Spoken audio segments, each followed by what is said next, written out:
नमस्कार विद्यार्थी मंडळी, या व्हिडिओमध्ये आपण पोलीस भरती 2024 साठी अतिशय महत्त्वाचे प्रश्न पाहणार आहोत। यामध्ये आपण काही ट्रेंडिंग करंट अफेअर्सचे प्रश्न कव्हर केलेले आहेत, तसेच काही मोस्ट इम्पॉर्टंट जे काही जीकेचे प्रश्न आहेत ते कव्हर केलेले आहेत। तर लगेच व्हिडिओला सुरुवात करूया बघा।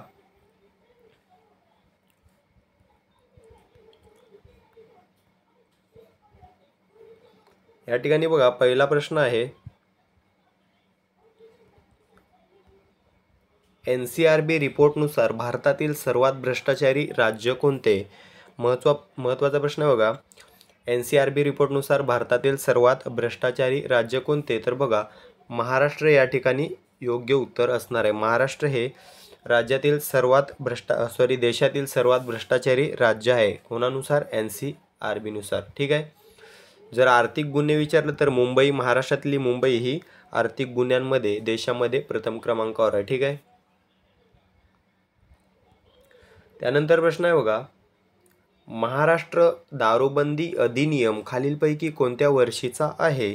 तर मित्रांनो, हा जो अधिनियम आहे तो 1949 या वर्षीचा आहे। पर्याय क्रमांक ए 1949 या ठिकाणी आपलं योग्य उत्तर असणार आहे। त्यानंतर प्रश्न आहे बघा, मिचॉंग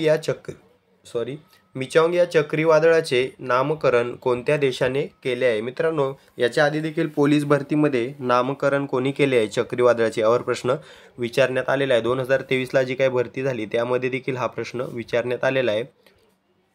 तर बघा, मिचॉंग या चक्रीवादळाचे नामकरण हे म्यानमार या देशाने केलेले आहे। ठीक आहे, म्यानमार या देशाने केलेले आहे।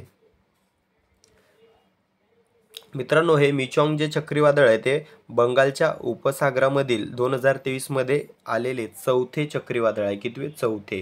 2023 मध्ये आलेले बंगालच्या उपसागरामधील चौथे चक्रीवादळ आहे। महत्त्वाचा मुद्दा आहे, हा देखील नोट डाऊन करून ठेवायचा आहे। त्यानंतर प्रश्न आहे बघा, तापमानात 1 अंश सेल्सिअसने वाढ झाली तर ध्वनीचा हवेतील वेग किती वाढतो? तर मित्रांनो, तापमानात 1 अंश सेल्सिअसने वाढ झाली तर ध्वनीचा हवेतील जो वेग आहे तो 0.6 meter per second 0.6 meter per second एवढा वाढतो। तर पर्याय क्रमांक डी 0.6 मीटर पर सेकंद हे आपलं योग्य उत्तर असणार आहे। ठीक आहे। त्यानंतर प्रश्न आहे बघा, खालीलपैकी कोणी सलग 3 वेळा महाराष्ट्र केसरी हा किताब पटकावला आहे? तर मित्रांनो, विजय चौधरी हा जो पैलवान आहे, विजय चौधरी याने सलग 3 वेळा महाराष्ट्र केसरी हा किताब पटकावलेला आहे। तर मित्रांनो बघा, या ठिकाणी 64वा महाराष्ट्र केसरी जर विचारला 64वा, तर पृथ्वीराज पाटील हा 64वा महाराष्ट्र केसरी आहे। ठीक आहे, 64वा। त्यानंतर बघा, 65वा विचारला तर बघा, शिवराज राक्षे हा 65वा महाराष्ट्र केसरी आहे। 65वा। ठीक आहे। त्यानंतर 66वा जर विचारला तर बघा, सिकंदर शेख हा 66वा महाराष्ट्र केसरी आहे। ठीक आहे। या ठिकाणी महत्त्वाचे सर्व प्रश्न आपण कव्हर करून घेतलेले। आपले मूळ उत्तर आहे विजय चौधरी, सलग 3 वेळा महाराष्ट्र केसरी। त्यानंतर प्रश्न आहे बघा, 1974 साली भारताने पहिली अणुचाचणी केलेले पोखरण हे ठिकाण कोणत्या राज्यामध्ये आहे? तर मित्रांनो, या ठिकाणी आधी एक मुद्दा नोट डाऊन करायचा आहे। तर बघा, पहिली चाचणी केव्हा झाली अणुचाचणी भारताची? 1974 ला झाली। कुठे झाली? पोखरण या ठिकाणी झाली। या दोन्ही मुद्द्यांवर याआधी प्रश्न विचारण्यात आलेला आहे। कधी झाली? 1974। कुठे झाली? पोखरण। या ठिकाणी आता पोखरण हे ठिकाण कोणत्या राज्यात आहे? तर बघा, हे जे ठिकाण आहे ते राजस्थान या राज्यामध्ये आहे। पर्याय क्रमांक सी राजस्थान या ठिकाणी योग्य उत्तर होऊन जाईल। ठीक आहे। त्यानंतर प्रश्न आहे बघा, मानवी हाडांचा अभ्यास कोणत्या शास्त्रामध्ये केला जातो? तर मित्रांनो, मानवी हाडांचा जो अभ्यास आहे तो ओस्टिओलॉजीमध्ये केला जातो। ओस्टिओलॉजी। ठीक आहे, ओस्टिओलॉजी। पर्याय क्रमांक बी आपलं योग्य उत्तर असणार आहे। मित्रांनो, न्यूरोलॉजीमध्ये बघा, मेंदूचा अभ्यास केला जातो न्यूरोलॉजीमध्ये। ठीक आहे। ओडोंटॉलॉजी म्हणजे बघा, दातांचा अभ्यास केला जातो। कशाचा? दातांचा। आणि डर्मॅटॉलॉजीमध्ये कशाचा अभ्यास केला जातो? त्वचेचा अभ्यास केला जातो। आपलं मूळ उत्तर आहे ऑस्टिओलॉजी, ज्यामध्ये मानवी हाडांचा किंवा हाडांचा अभ्यास केला जातो। त्यानंतर प्रश्न आहे बघा, मिस अर्थ इंडिया 2023 खालीलपैकी कोण बनले आहे? मिस अर्थ इंडिया या ठिकाणी विचारण्यात आलेलं आहे. तर बघा, प्रियन सेन या ठिकाणी मिस अर्थ इंडिया 2023 बनलेले आहे. कोण? प्रियन सेन. लक्षात ठेवा नाव. आणि हे जे काही मिस अर्थ इंडिया आहेत, अशा प्रकारचे खूप प्रोग्राम असतात, यामध्ये कन्फ्यूज व्हायचं नाही. जसं की आता आपण पाहतोय बघा, miss India world 2023, miss India world 2023 कोण आहे? तर बघा, Nandini Gupta. Miss India world 2023 Nandini Gupta. त्यानंतर बघा, मिस युनिवर्स 2023 कोण आहे? तर बघा, शैनिस पॅलासिओस. मिस युनिवर्स 2023 आहे शैनिस पॅलासिओस. आणि मित्रांनो, मिस इंडिया 2022 कोण आहे? तर शिनी शेट्टी. Miss India 2022. ठीक आहे, आपलं मूळ उत्तर आहे prion Sen, Miss Earth India 2023. त्यानंतर बघा, तेलंगणाचे नवीन मुख्यमंत्री कोण बनलेले आहेत? तर मित्रांनो, आताच तेलंगणामध्ये निवडणुका पार पडलेल्या आहेत. तर नवीन मुख्यमंत्री झालेले आहेत बघा, रेवंत रेड्डी. रेवंत रेड्डी हे नवीन मुख्यमंत्री झालेले आहेत तेलंगणा या राज्याचे. या आधीचे मुख्यमंत्री होते के चंद्रशेखर राव, यांनाच KCR असं म्हटलं जातं. ठीक आहे, तर आता मुख्यमंत्री कोण आहेत? रेवंत रेड्डी, काँग्रेस या पक्षाचे मुख्यमंत्री आहेत. त्यानंतर प्रश्न बघा, हुंडा प्रतिबंधक कायदा केव्हा अंमलात आला? तर मित्रांनो, 1962ला हा अंमलात आलेला आहे. पर्याय क्रमांक डी, 1962ला हा कायदा अंमलात आलेला आहे.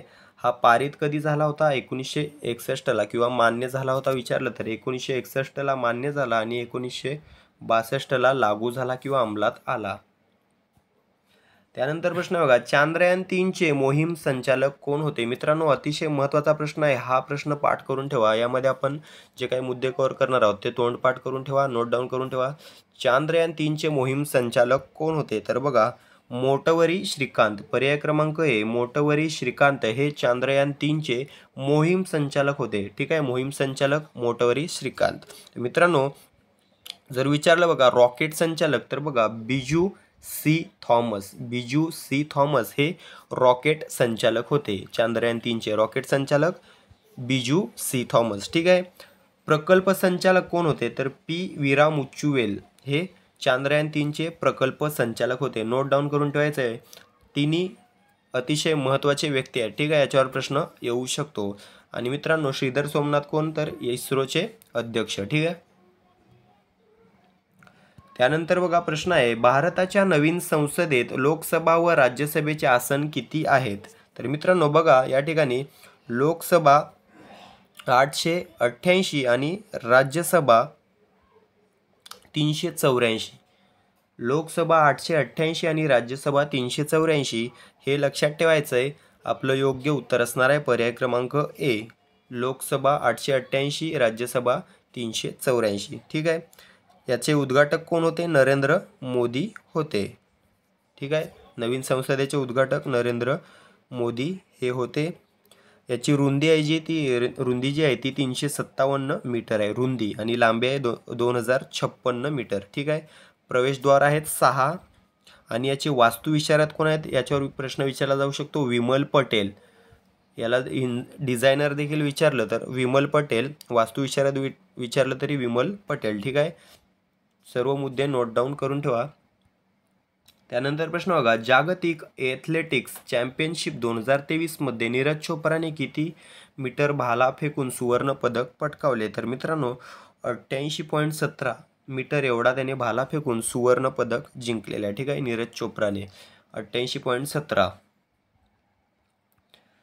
त्यानंतर प्रश्न आहे बघा, कोणत्या लेण्या महाराष्ट्रातील संजय गांधी अभयारण्य परिसरामध्ये स्थित आहेत? तर मित्रांनो, कान्हेरी या ज्या लेण्या आहेत, पर्याय क्रमांक डी, कान्हेरी या लेण्या महाराष्ट्रातील संजय गांधी अभयारण्य परिसरामध्ये स्थित आहेत. त्यानंतर प्रश्न आहे बघा, सुवर्णतंतू हे खालीलपैकी कोणत्या कापडांचा संदर्भ देतात? तर मित्रांनो, योग्य उत्तर आहे पर्याय क्रमांक सी, ताग. ताग या कापडांचा संदर्भ देतात सुवर्णतंतू. त्यानंतर प्रश्न आहे बघा, बरेल अभयारण्य भारतामधील कोणत्या राज्यामध्ये स्थित आहे? तर मित्रांनो, बरेल हे अभयारण्य भारतामधील आसाम या राज्यामध्ये स्थित आहे. पर्याय क्रमांक सी, आसाम हे आपलं योग्य उत्तर असणार आहे. तर मित्रांनो, अशा प्रकारे आपण 16 त्यामध्येच एका प्रश्नामध्ये 2 ते 3 प्रश्न, अशा प्रकारे 30 ते 40 प्रश्न आपण या एका व्हिडिओमध्ये कव्हर केलेले आहेत. व्हिडिओ कसा वाटला कमेंट करून सांगा. व्हिडिओला लाईक करा, चॅनलला सबस्क्राईब करून घ्या. भेटूया पुढील व्हिडिओमध्ये. तोपर्यंत अभ्यास चालू राहू द्या. धन्यवाद.